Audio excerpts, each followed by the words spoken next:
Hello guys, this is Yuni, and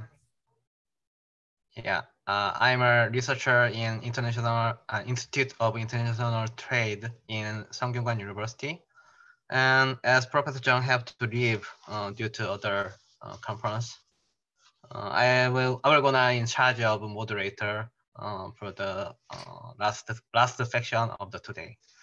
And you know, today we will gonna have a last section. We will gonna have a three presenter, and first one is me, and next one is Jae-ho Lee, and the last one is Bonnie Kim.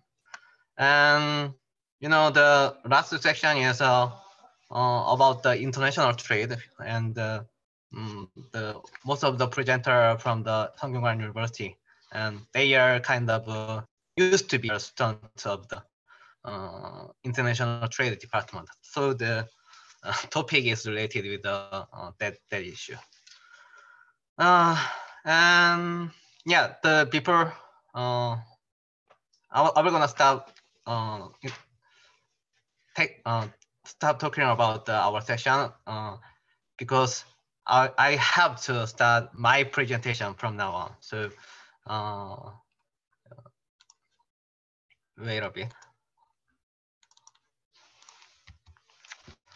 Yes. I hope you can see the presentation material. Yeah. So it's so it is my topic of the today, and today's topic is influencing factors of cross-border e-commerce in Korea. So basically, it is about the cross-border e-commerce, between the buyer and seller located in other country. So and mainly we collected the data from the Korea. So we're focusing on the trade between the Korea and other country. And before starting, I'm gonna briefly introduce myself as others did. So my name is Yuni, and I graduated at Sungkyunkwan University and used to work in the Samsung CNT and work as a salesman, exporting Korean products to the overseas. And this is the contents of the today. So basically, I will gonna introduce about the research background and the related literature, and interesting about the model and the method and data and research and so on. So this is quite similar to the other research. So so I'm gonna begin with the research background. So as the topic is about cross-border e-commerce, we will gonna touch this issue. So the cross-border e-commerce, as you know, it is expanding sharply. So growth rate is more than 30% annually. So as you can see, the world trade increased from 2014 to 2018. Annual average growth rate of the world trade is around 2.6, but the cross-border e-commerce increased more than 30%. So compared with the traditional trade, it grows very sharply. So though the volume of the cross-border e-commerce is not that much, 30% and 3% of traditional trade, but I think it's going to be a matter. It's going to be important issue in our world. So it's worth study about this topic. And the reason of this sharp increasing would be many about the diminishing cost. I mean, by using the cross-border e-commerce, the customer and buyer, customer and the seller, they can save the physical and technological cost related with this e-commerce. So also the customer can purchase various goods with a competitive price, and firms, they can expand their sales and save the cost. So with this kind of advantage, the volume of the cross-border e-commerce increased sharply. And as the importance of the cross-border e-commerce increased, there are a bunch of studies related with cross-border e-commerce. And some scholars approach this issue with e-commerce point of view, and some scholars try to explain cross-border e-commerce from the international trade side. So there are a bunch of different approach and different theories, but one trend of the study is about the distance effect. It is kind of an old issue, old debate related with the trade, and that is like this. There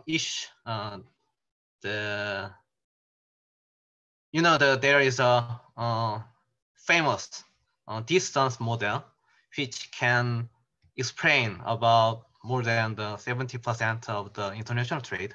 So the gravity model said that if the distance increase, the volume of the trade will decrease.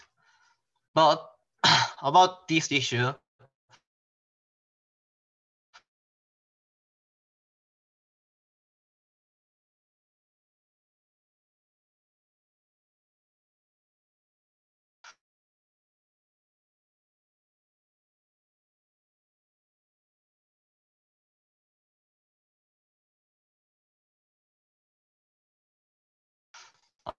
some that as some scholars argue that, and the others are objecting this idea, and they still insist that geographic distance are still consistent in our world. And about this debate, cross-border e-commerce can be a kind of an alternative way to prove it is true or not. So some scholars tried ask like can cross-border e-commerce actually remove the obstacles for international trade? So they tested it, and the results showed that still there is a geographical distance exists in cross-border e-commerce, but it is somewhat diminished from the comparing with the traditional trade. But what they did, there are a bunch of studies and literature, but what they did is mainly done by some eMarket provided transaction data. So or the survey. So there are as far as I know, there is no research based on the official cross-border e-commerce trade statistics. So in my study, we tried to collect the data from the Korea Trade Statistics Promotion Institute, which provide a whole bunch of official exports and import data from the Korea. So I collected it, and using similar method to analyze it. And that is the first thing. I'm gonna do. So testing basic gravity model to cross-border e-commerce, but using the different official cross-border e-commerce data. So that is what I'm gonna do first. And next thing is finding other factor affecting cross-border e-commerce. The first model of our research will test distance effect still exists in cross-border e-commerce, but maybe there is a result of that. But if then research could not explain the trend of the cross-border e-commerce, we should find other factors influencing the cross-border e-commerce. So I added it and try to find the other factor. So that would be the models model 2. So yeah, that is my research purpose and what I gonna do today. What I gonna do in this research. And basically there is other research. The first one is about what I explained before. The scholars think that communication and transportation technology develop, the effect of distance will disappear. This is the one trend. And another scholars think that distance effect persists. And they try to argue it with empirical study. So they do something with the statistics, and they prove that distance still affect in the international trade. Yeah. But anyway, there are a bunch of other scholars who try to prove it in the cross-border e-commerce. And as you see, there are a bunch of scholars study about this. And in summarize these studies, most of them still find the distance effect is still existing in cross-border e-commerce, but the effect is diminishing. So mainly because of the unfamiliarity or the cultural effect or language, that things make distance effect still exist in cross-border e-commerce.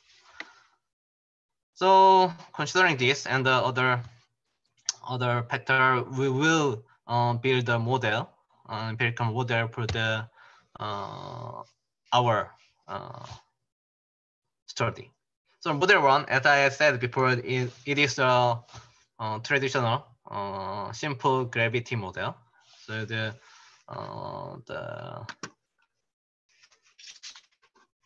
volume of trade between the countries is a function of their GDP, their geographic distance. So we use the trade volume of cross-border e-commerce trade, and also the export and import in this dependent variable. And the independent variable will be the GDP of Korea and GDP of the foreign country, the counterpart of Korean trade, and also apply the distance, the geographic distance from between the two countries. And model 2 is including other explanatory variable. First one is a language dummy variable, which is a unit if 9% of population speak English. And second one is broadband subscription. So percentage of broadband subscription. And third one is a the custom clearance time. And last one is the dummy variable, which is a unit if the counterpart country is USA. So we added 4 explanatory variable in the model. So the reason is that the why reason is like this. So we use the language because if country use the language as a second language, they might think the communication in the in the e-market platform, the cross-border e-commerce platform, it will be much easier if they use English as a second language. So it will diminish the it will not decrease the trade volume. So that kind of background is used in here to include language as a factor. And other things like this, the time for custom clearance, it would be the obstacle for the trade. If the custom clearance time is a lot, then maybe customer will think that using cross-border e-commerce is not that convenient. So it will decrease the trade volume. So we included that. And other thing is the broadband subscription. So it is kind of a basic infra for the cross-border e-commerce related with the internet network infra. So if you cannot use the internet, then you cannot access to the cross-border e-commerce. So there is a simple logic. So we included these two. And last one, USA country dummy. It is included because of the customer preference of USA products in Korea. So, you know, the Korean people, their taste, they prefer the USA product, and kind of Korean people kind of have a somewhat intimate relationship with the USA. They think that culturally the USA is somewhat better than the Korea in the fashion way or some kind of product. So they try to buy USA products when they use cross-border e-commerce. So that is why I included it. And as we build the model, we use this kind of methodology to analyze it. So basically using the panel data analysis method. So comparing the OS and the fixed effect and random effect estimation. So it is broadly used method for the panel data. And the data are collected from the KTSPI, which I said before. And the data period is 2008 to 2019, so 12 years. So we don't have data before the 2008, so that is only data we can collect. And the 59 countries have more than 10 years of cross-border e-commerce export and import records. So we include only 59 countries. So the other countries are excluded because there is no data. And also we use the world development indicator data, GDP, broadband subscription, time for custom clearance data, and etc. And some data from the CPII, distance and the common language variable are used. And yeah, there is a KTSPI. So we collected it from here. And the result is it is a result of the first model. So as you can see, the distance effect still exists in our study too. So here the 1% increase in geographic distance has a negative effect on cross-border e-commerce. So 1% increase, so 1.721% decrease in cross-border e-commerce trade volume, and around 0.8 decrease in cross-border e-commerce trade volume. Yeah, and in model 2, let's model. In model 2 extended model, the broadband subscription are statistically significant, and as you can see here, the broadband subscription have a positive effect on the trade volume, and the time for clearance it is only significant in random effect estimation, so I will skip this. And language is not significant. And USA dummy, it is significant in OLS and random effect estimation. And it is quite, so the influence is quite huge than the broadband subscription. So anyway, the positive effect of the USA dummy for cross-border e-commerce trade is shown in our research. So that is, until here is our research, and the conclusion is we found some determinants of cross-border e-commerce trade based on the export and import data between Korea and 59 countries. And as you can see, gravity model is still consistent in this panel data, and kind of internet infrastructure and some consumer taste about specific country is could be an influencing factor for the cross-border e-commerce. But the limitation of this study is we might have include other factors in our model. So logistic cost, trade barrier, and cultural similarity maybe can affect the cross-border e-commerce. But we couldn't do that because there is not accessible data or kind of reliable data. So if we can have it in the future, we could develop another model related to this issue. And also the dummy variable of USA shows that there are some kind of consumer preference for a specific product or brand.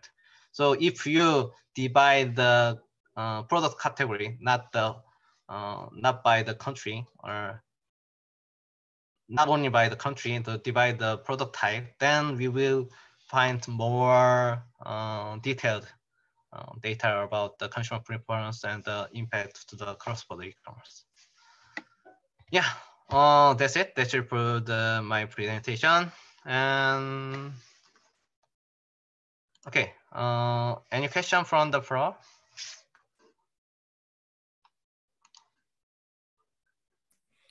Hello. Yep.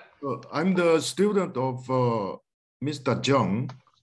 I'm studying at the Sungkyunkwan University under the IMBA course. So in this semester, I'm taking a course, the Mr. Jung teaching with the subject of international business environment.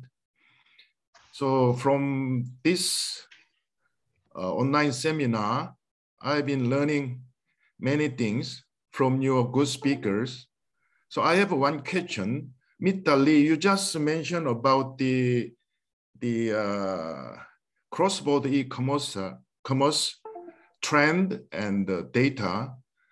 But as far as I understand, there are a lot of issues in the cross-border e-commerce market regarding the custom clearance. What I mean is tax issue, as well as some legal issue as well.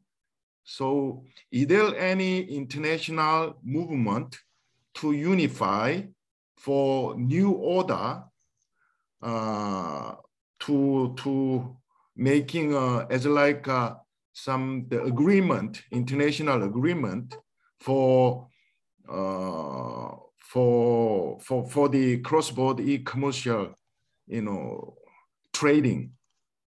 So is there any research and any movement as like FTA or as like WTO? So any international movement to making a new order to accommodate this cross-border e-commercial business at the moment? Yeah, thank you for the question. And the cross-border, as cross-border e-commerce emerging, as you said, the related issues are quite a lot. But currently, many WTO and other international institution try to solve that. So try to make some kind of new rule for cross-border e-commerce, but it is not developed yet, and still there is some cooperation and try to make one. But in this issue, there are conflict between the maybe two parties, the exporter of the cross-border e-commerce and the importer of the cross-border e-commerce. And as the attitude toward the rule is contradict, they need some kind of concession of making to reach the agreement. So it will take a lot of time. And I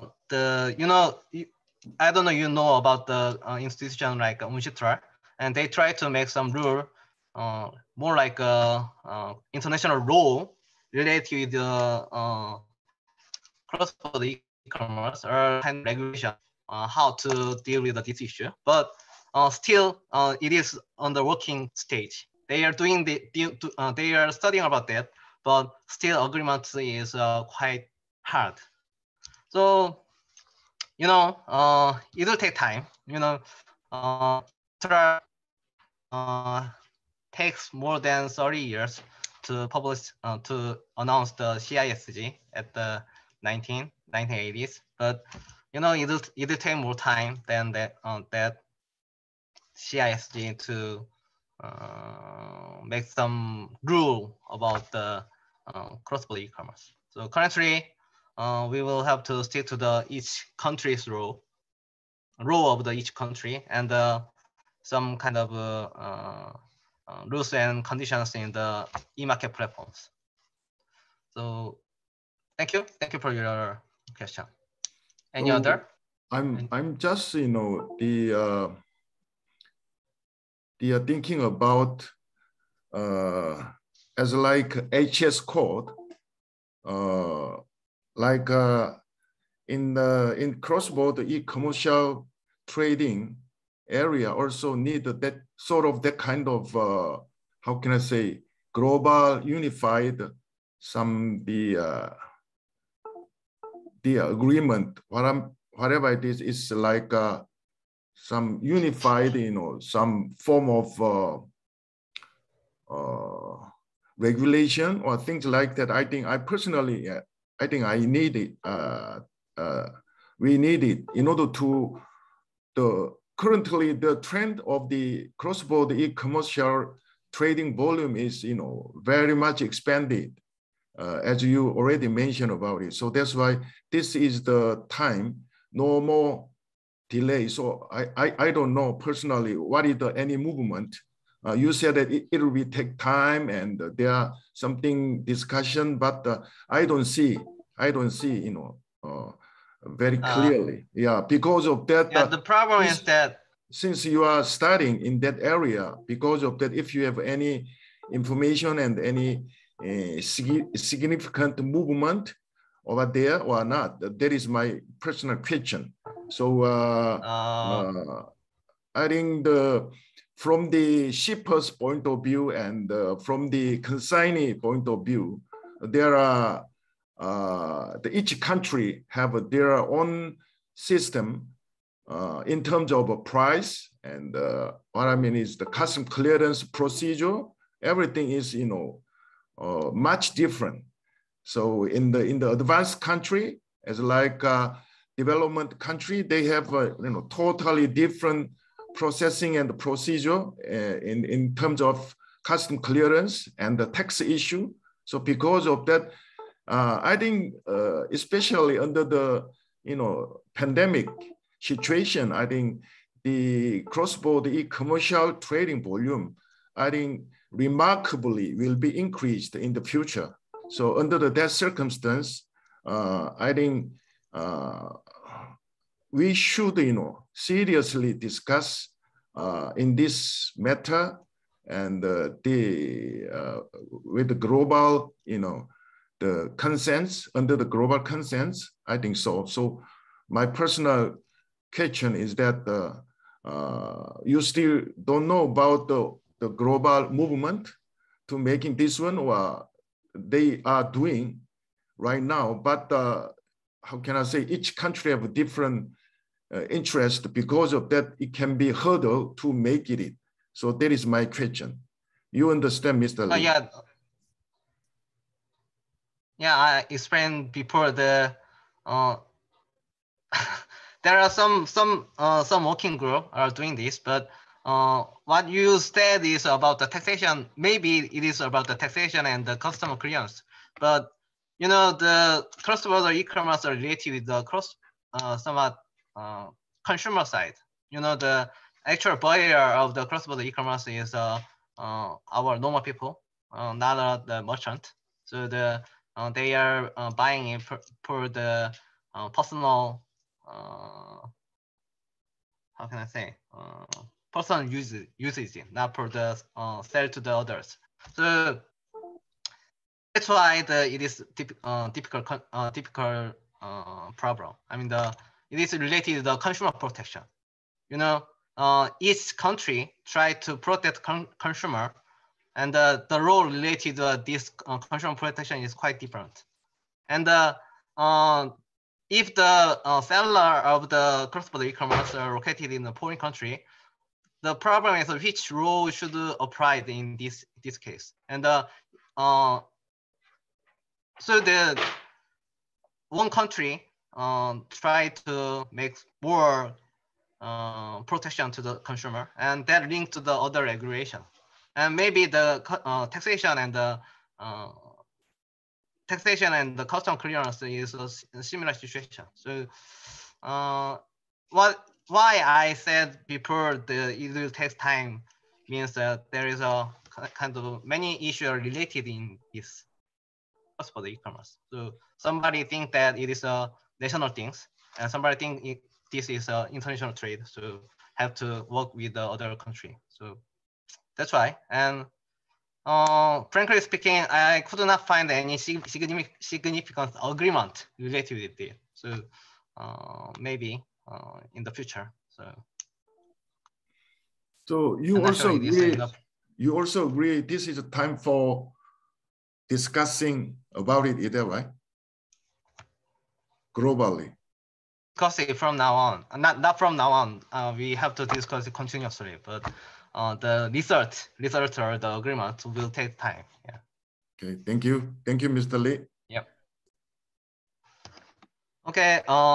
Thank you for the question. And the next presenter is the Jae-ho Lee, and he graduated Sungkyunkwan University International Trade Department this year, and he currently do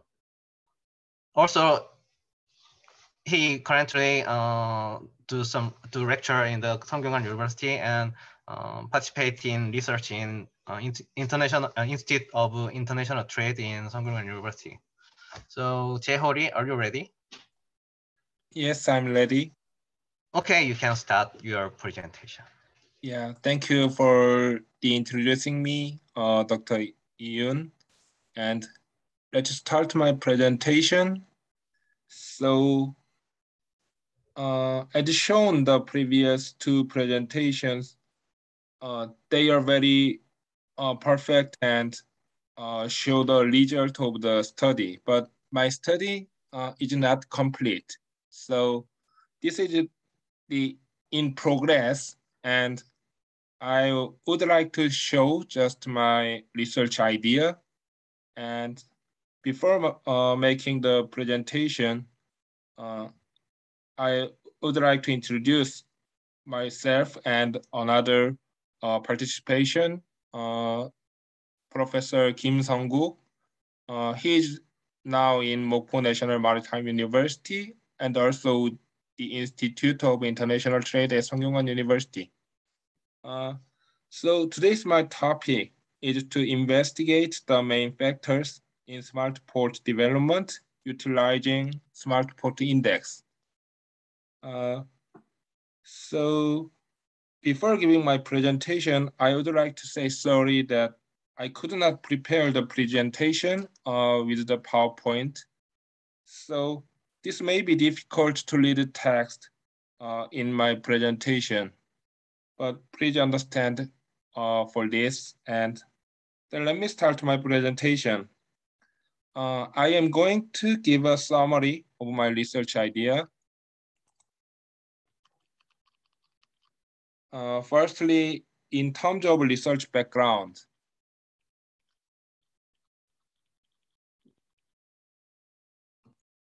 I would like to introduce the trend of port development into smart port.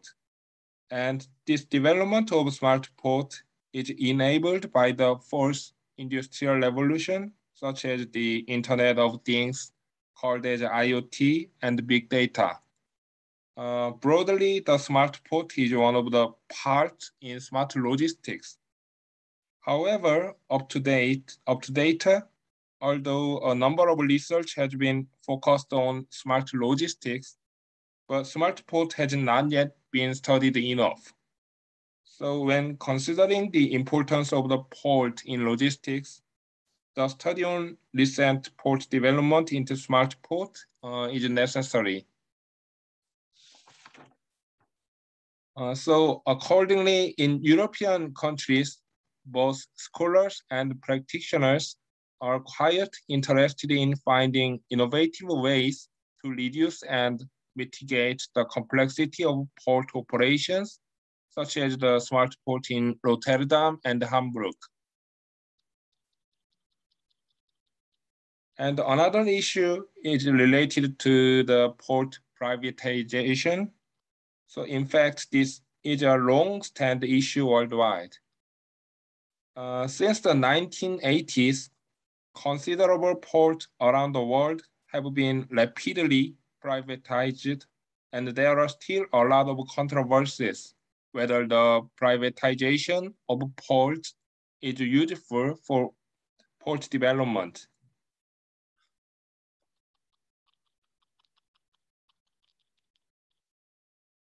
Under this research background, to investigate the factors in new technology adoption by each country is considered meaningful, and the development of smart ports seems an appropriate context for this purpose.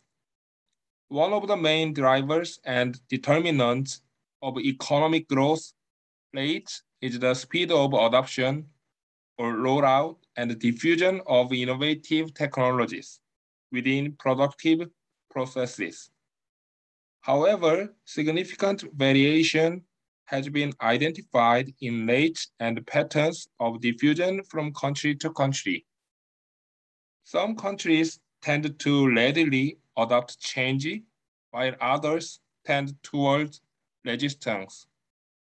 So the reason for these different behavioral tendencies do not only lie in economic factors, but these economic factors have been focused on most of studies.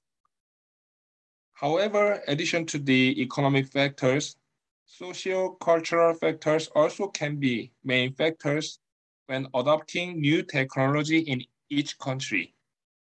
As a result, I recommend to investigate the socio-cultural factors in the development of smart ports.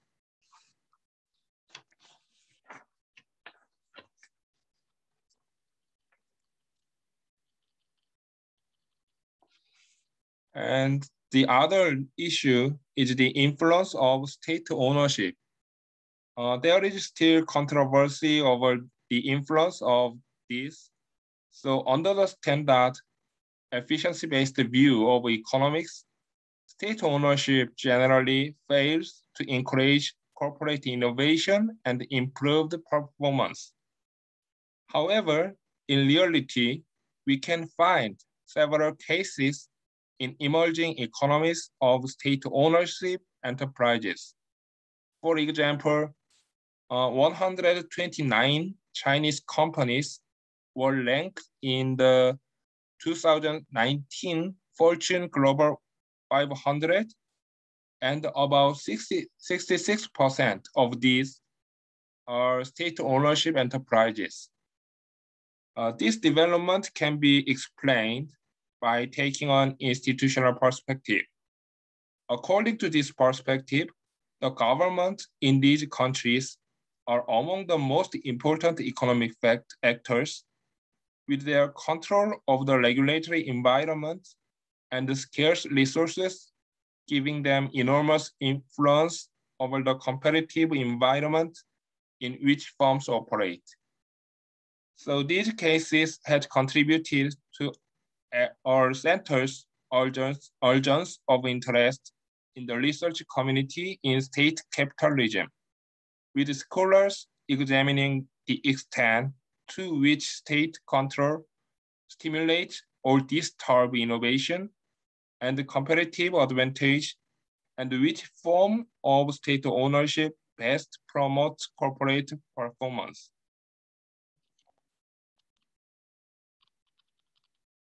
So to summarize, this study raises the next two questions. The first one is, how is the development of a smart port influenced by cultural factors?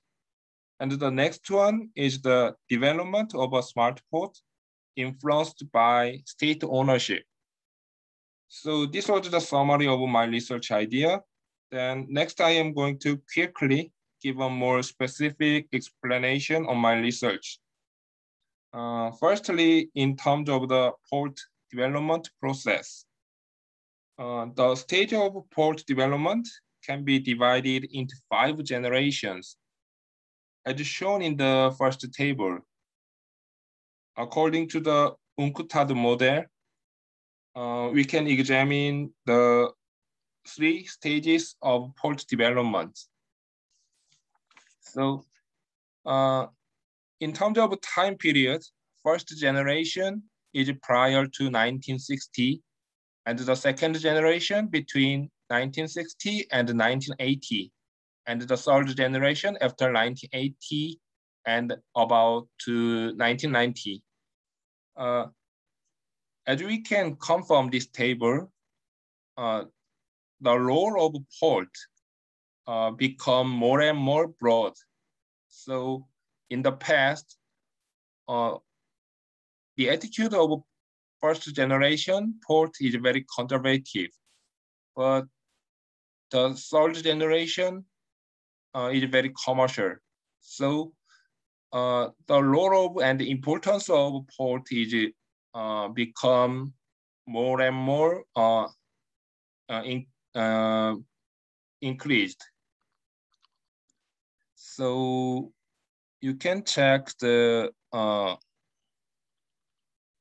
each model of port development, and the 5th generation and the 4th generation has been developed after the UNCTAD's model.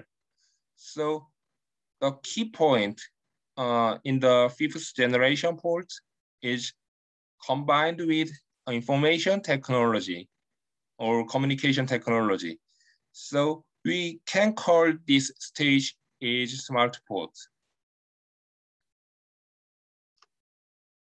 So as you can see in this figure, you can also confirm the role of port becomes more and more increased.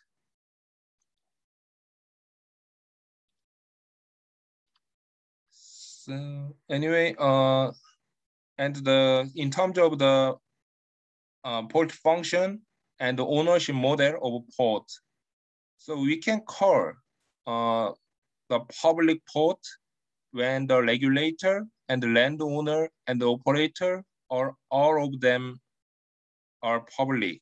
And on the other hand, we can call private when the regulator, landowner, and the operator, all of them are private.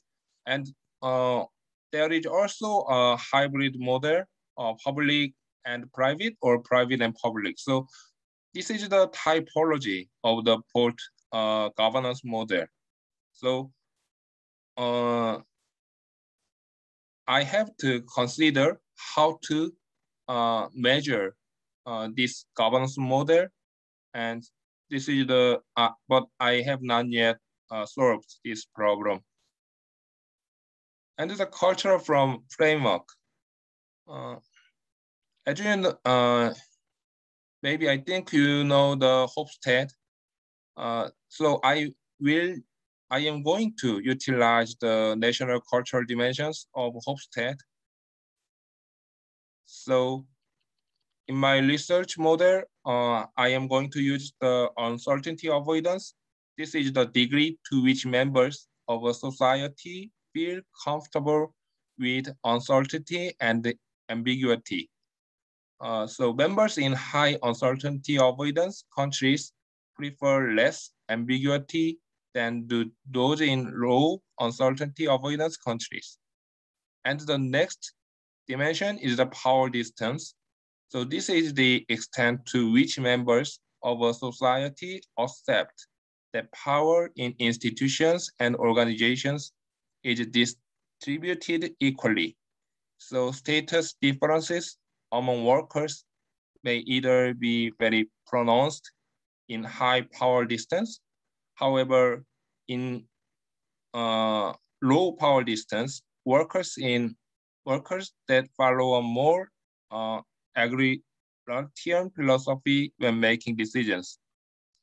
And the next dimension is masculinity and femininity. So high preference for achievement, assertiveness, and material success, we call they are very high masculinity. And the other thing is the other case is we can call femininity. And the next dimension is individualism and collectivism. This is the preference for a social framework where individuals take care of themselves as opposed to collectivism, where individuals expect group to take care of them in exchange for their loyalty.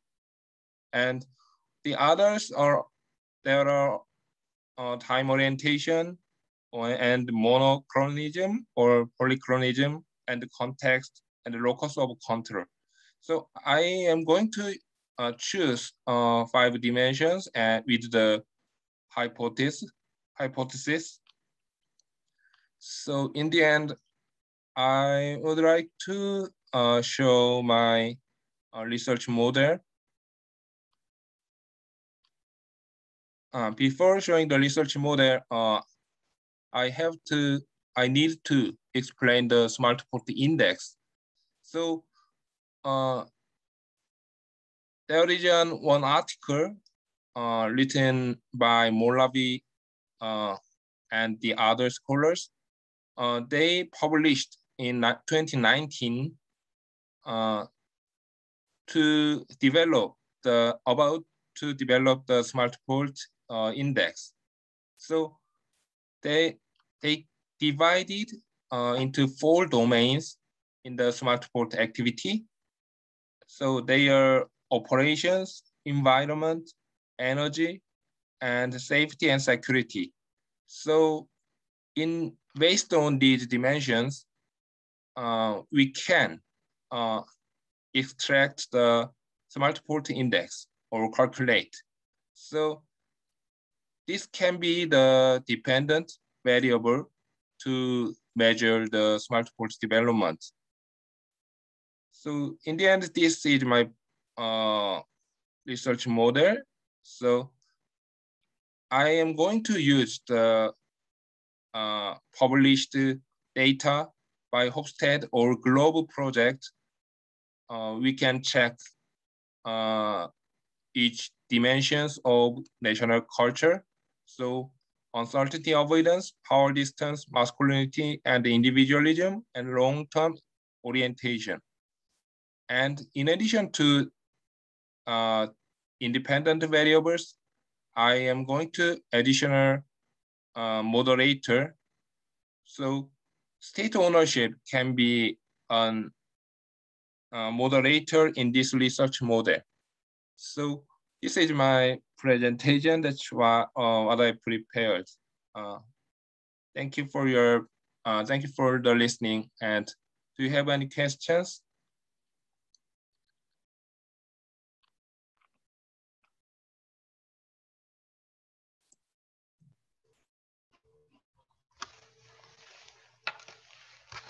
Okay, there might not be a question. So let's move to the next presenter, Bonnie Kim. She is a PhD candidate of Sungkyunkwan University, and she will gonna present about the related food security and food safety and non-tariff measures. So focusing on maximum residue limit. So, Boyoung Kim, are you ready for the presentation? Yes, can you hear me? We can hear you. Okay, you can share your material and start the presentation.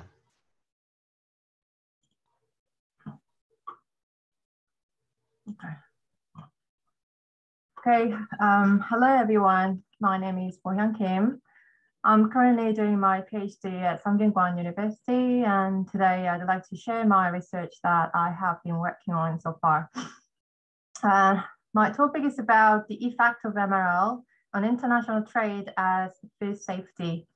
As consumers, food safety is critical to everyone and is one of the rising issues in the agricultural trade.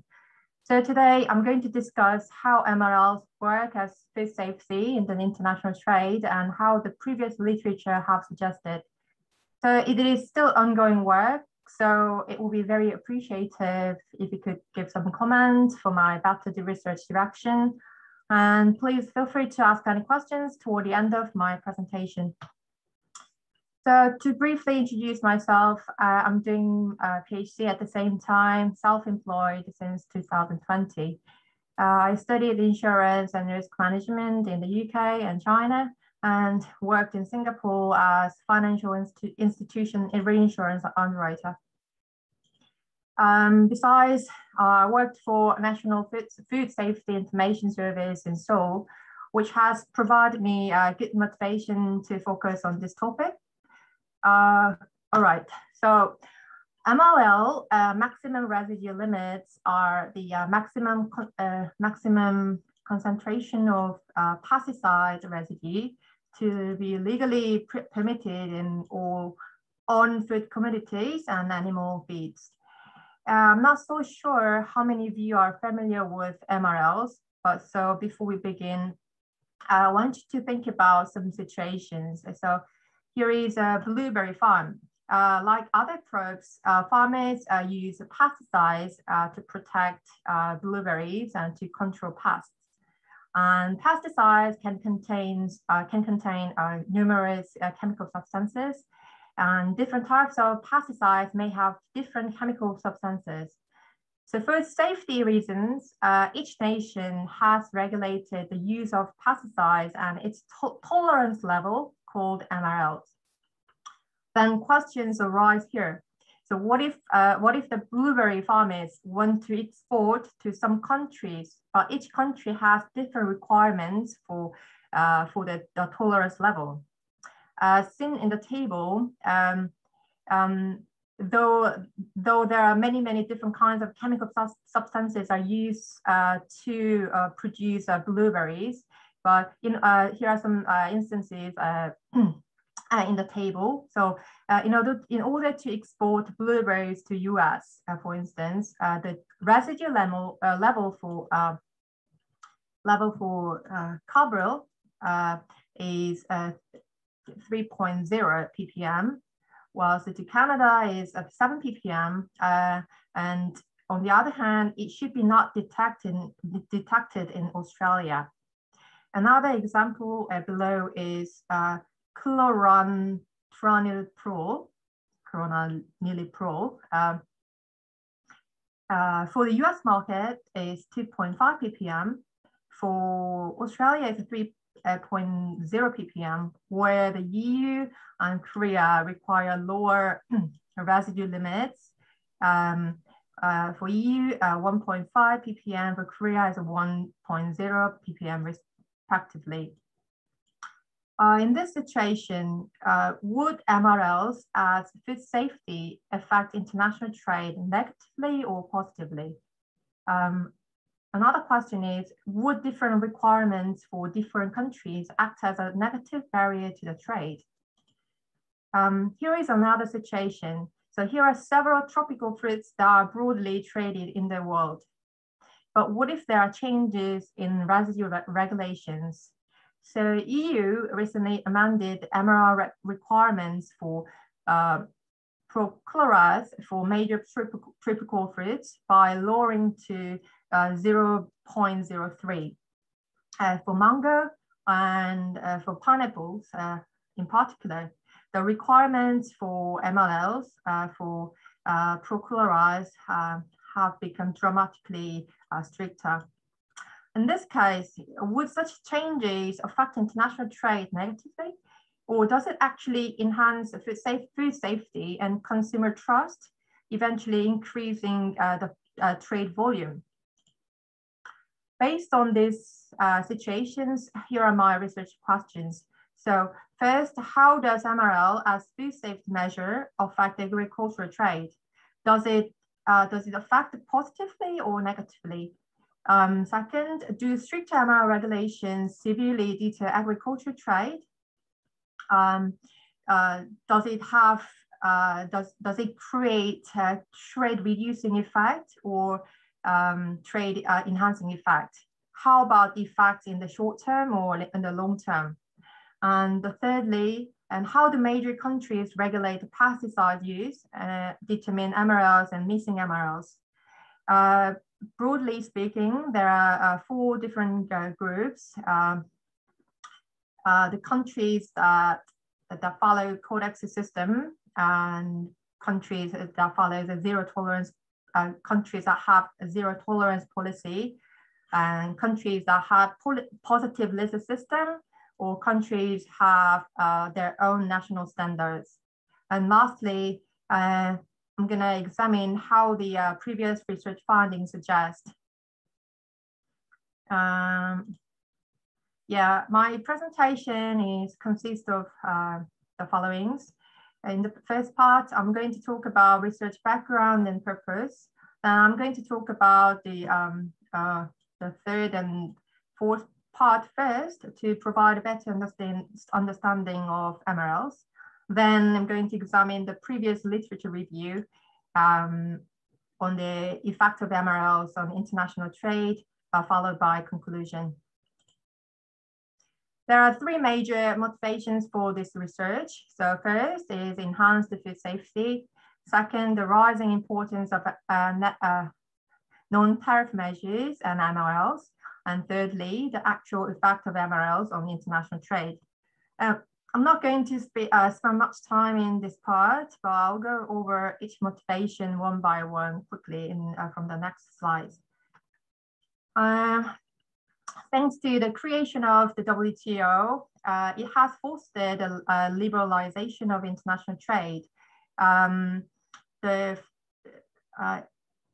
For instance, the size of the agriculture has almost tripled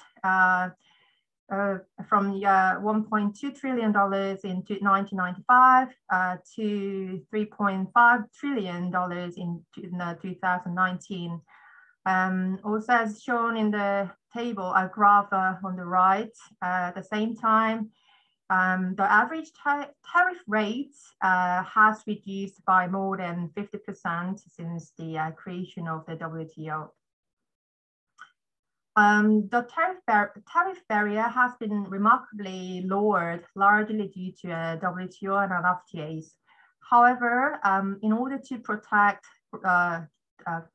domestic industries, food safety and the environment, each country has imposed strict requirements on pesticide residues in trade, or often amended requirements, which actually acted as a non-tariff measure in agricultural trade.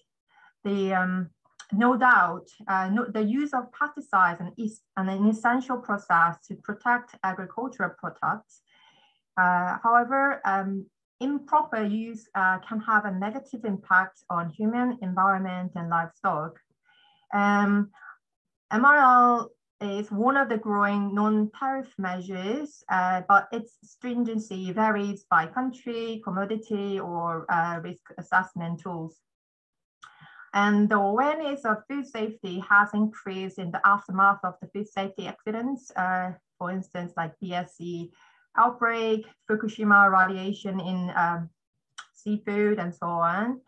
And the importance of imported food safety, including a residue, which is MRLs, has been rising significantly.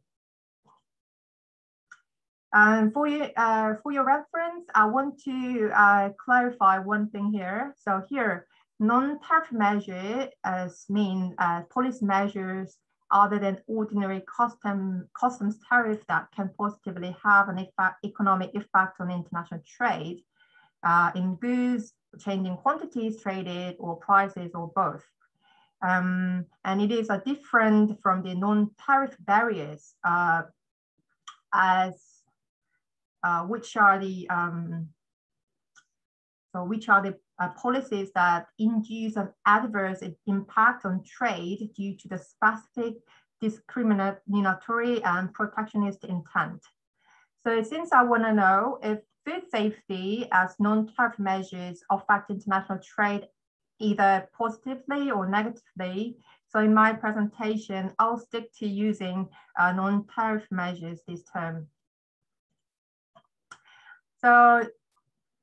So as can be seen from this following chart, notifications regarding TBT and SPS, which are technical measures that can directly affect the food trade, continue to rise.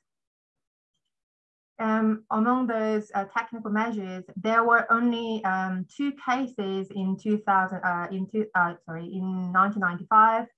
But it increased to 279 cases in 2014, and more than 200 cases have been reported since 2016. The total number of notifications related to MRLs between 1995 and 2019 shows the continuous increasing trend. The largest number of notifications mainly comes from the developed countries, including Canada, Australia, EU, Japan, and the United States. All right, so before moving on to the previous literature parts, let's talk about the overview of MRLs first. So there have been continuous arguments about the use of pesticides. So one of the benefits is that it has helped the increase in food productivity over the past several decades. And it improves storage and distribution of agricultural products. On the other hand, pesticides can be harmful to human and plants, which is why MLS have been set worldwide to protect consumer health and promote good agricultural practices in spite of those benefits. In practice, these regulations can often act as non-tariff barrier measures, but especially leading to high cost of complying with the regulations for producers and processors.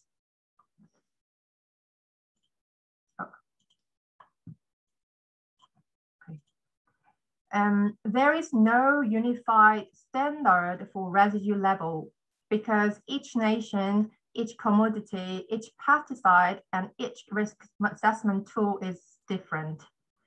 Even so, there is a codex standard established by FAO and WHO. Codex is a collection of internationally adopted food standards presented in a uniform manner. And it also provides a guideline for the residue limits. However, Codex standard is not an almighty God. It's not a substitute for or alternative to national legislation. So every country's laws and administrative procedures contain provisions with which is essential to comply. On the other hand, let's look at the figure on the right. In general, there are 2 groups, countries that follow national standards and the countries that defer to Codex standards. But some countries might not have established standards for some chemical substances. In this case, there are broadly 3 groups for those missing MRLs. So countries that have default limit, which is referred to as PLS, countries that have zero tolerance policy, and countries that defer to Codex. We're going to mainly focus on PLS and zero tolerance policy in this discussion. So let me explain these two terms in the next two slides. So for missing MRL regulation, MRL standards for some substances, Japan, South Korea, and the EU, default MRL can be set near the lowest limit of analytical determination. So many of these markets use a numerical level of 0.01 ppm for their limit of determination, and quantification default. This is either called default MRL or a positive list system. This was first introduced by Japan in 2006 for the first time in the world. Then EU, Taiwan, and South Korea have gradually adopted this system for their missing values. Under the system, uniform MRLs for 0.01 ppm will be adapted for these missing MRLs, and exports can be banned in the case of exceeding.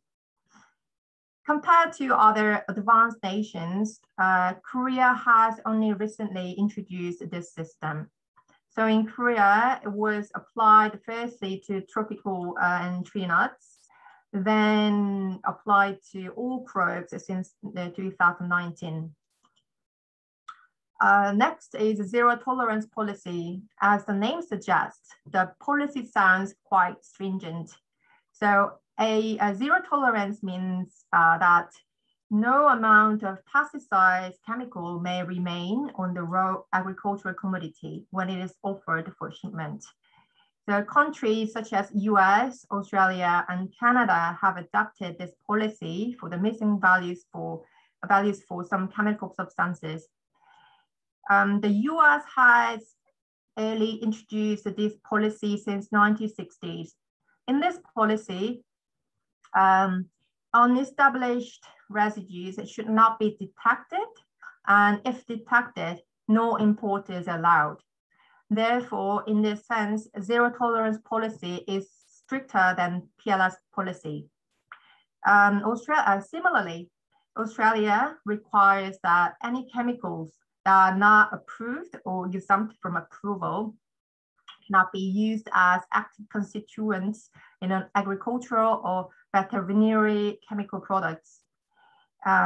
Also, the regulation in Canada stipulates that they stick to zero tolerance policy.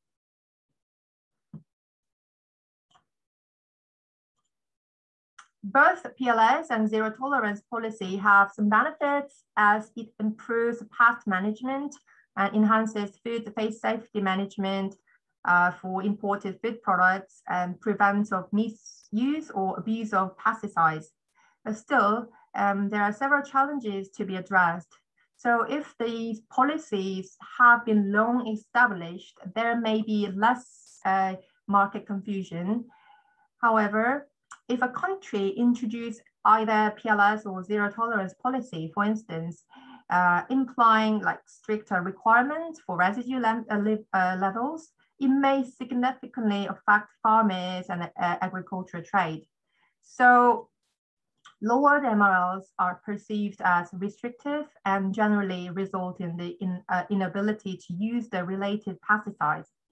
And some of the pesticides no longer allowed to use for import. And also in PLS varies by market. Actually, the default the numerical value for in the PLS system ranging from 0.01 ppm to 0.1 ppm, which can block market access. Moreover, it can cause trade decreasing effect, like by introducing like lower and stricter MRL requirements. On the other hand, zero tolerance policy has been criticized in the US for a long time because it is scientifically and administratively unreasonable and contrary to the empirical reality. So also, if a country introduces this zero tolerance policy, it can create more negative impact than PLS in trade, especially the case where blocks market access for imported crops treated by a pesticide for which an MRL does not exist in the import market. Having said that, my question is the food safety measure really a bad thing for the agricultural trade? So some of the answers can be found in the previous literature. So in the economic literature, there have been broadly two types of studies. So first is the effect of the non-tariff measures on international trade. And second is the effect of food safety and international trade. I'm not going to go through all of the previous studies that I have researched, but here is my summary of the previous literature.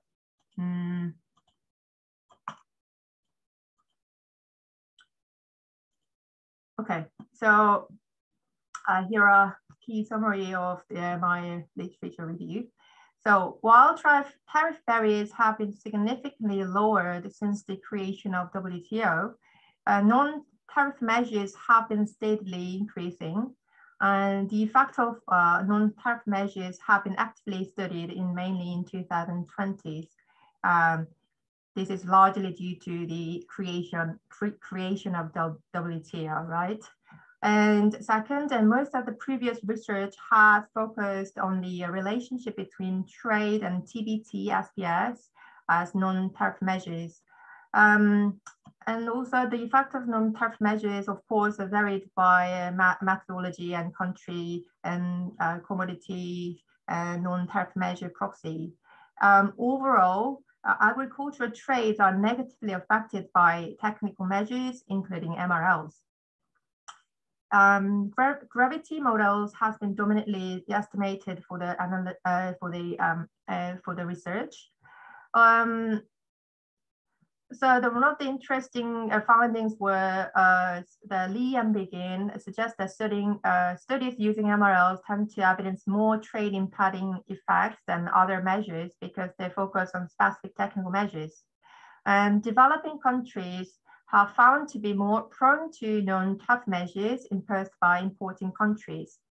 And non-tariff measures can positively affect trade by enhancing consumer trust in importing countries. However, there are some limitations in the previous research. First, no legal analysis of MRL system has been comprehensively discussed. So it was quite restrictive to approach how the MRL regulations work in the major countries.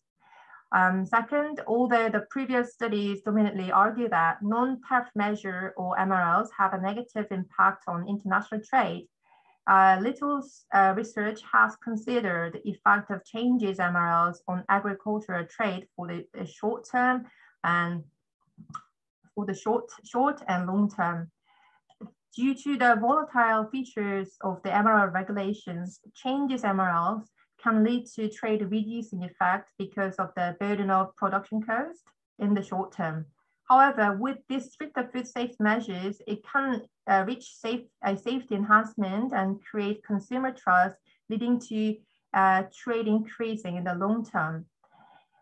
Also, no comparative or cross-country studies have been carried out on the effect of MRL regulations by country or by standard. So here's my summary of my presentation. So the majority of the previous studies is evidence that MRLs have a negative impact on trades, especially agricultural trades. In particular, the more stringent MRL regulations are applied, the more deterrent effect it has on trade. So changes, which means changes in MRLs may act as non-tariff measures to exporting countries. So, however, the effect of non-tariff measures on trade can be explained as a trade-off between the trade restriction effect and the trade promotion effect. And also, little research has considered the effect of changes in MRLs on agricultural trade for the short and long term. And as I said before, no comparative or cross-country studies have been carried out on the effect of MRO regulations by country or by standard. So in my, for my presentation today, I just mainly focused on previous literature reviews, but in the following future research, I aim to carry out a new research with the major agricultural import-export data, tentatively rice or banana in some major exporting countries, potentially ASEAN nations. And I'm going to examine different effects of MRL standards by country will be and also I want to actually analyze the actual trade enhancing or deterring effect before and after changes in MRO regulations. So it's quite new topic. I guess it's quite new topic to everyone, but I hope you guys enjoyed my presentation. And if you have any questions, please do so. Thank you.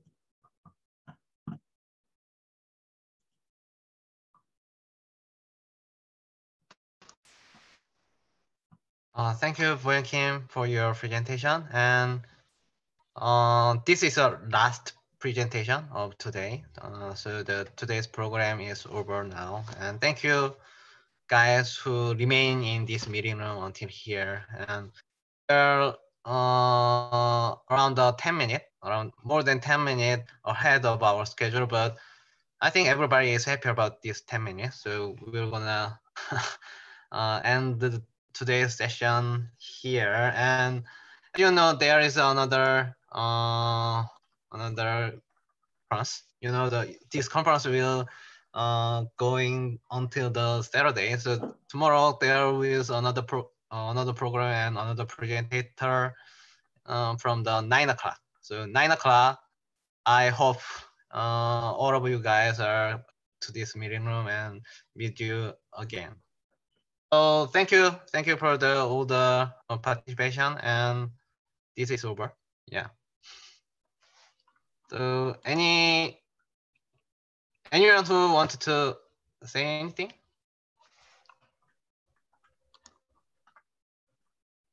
Okay. Okay, then you can go. Yeah, it's over. Yeah. Thank you.